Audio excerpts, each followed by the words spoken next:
My name is Nylene Zabel, and I'm doing an analysis on the documentary Eating Our Way to Extinction, narrated by Kate Winslet. The first thing to note of this documentary is the thesis. Animal agriculture is massively destructive to our ecosystem. Of this documentary, there was a tremendous emphasis regarding the problems of animal agriculture and livestock. It has been a growing concern in the ecological realm for several years now, and as the demand for meat continues to grow, the world withers away more. At the time being, animal agriculture is literally the #1 cause of deforestation, greenhouse gas emissions, and the overall climate crisis. The consequences of these livestock is, with the rising need for meat, there has been massive deforestation regarding clearing out more room to raise animals. The more forest we clear out to house them, the less we have to clean up the atmosphere. The loss of plant life is detrimental.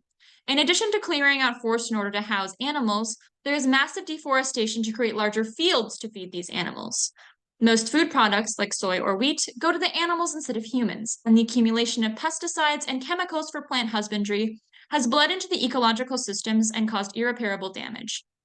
Indigenous tribes that live off of the forest are constantly being driven out and even killed for the land that is needed to feed these animals.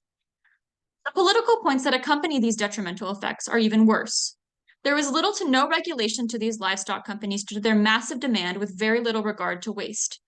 In 2010, United Nations specialist Dr. Jutsi pointed out that agribusiness regulation and intervention has several instances of lobbying to block reform for the sake of human health and in the environment.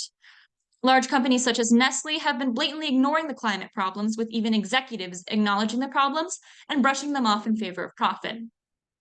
FAO reports have been heavily faked when given to the UN, since the livestock industry counts on the government to fund them.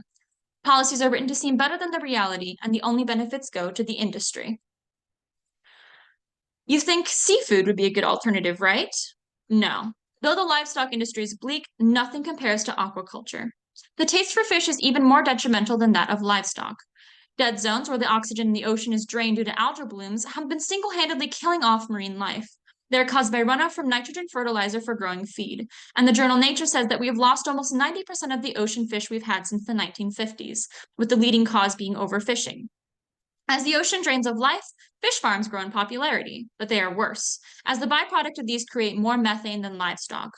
The damage from fisheries even extend to the fish in them. They are completely toxic and pumped with chemicals and antibiotics to combat the rapid infection that accompanies them being sucked so close to each other.